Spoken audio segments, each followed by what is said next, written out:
quick reading for May the 17th to May the 18th, Gemini.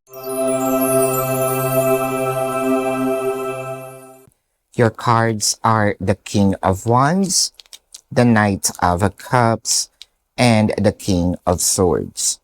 So, hindi lang ito basta sinabi, hindi lang ito basta promise, no?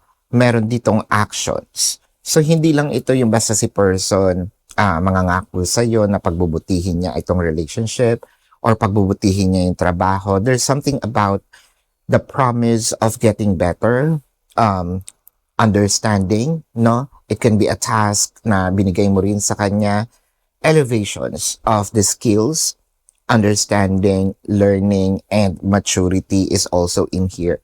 Parang nafe-feel mo si person na mismo, no, yung nag-aayos or inaayos itong relationship ninyo. Parang siya na rin mismo ang nagsasabing, sige, I am going to work on this.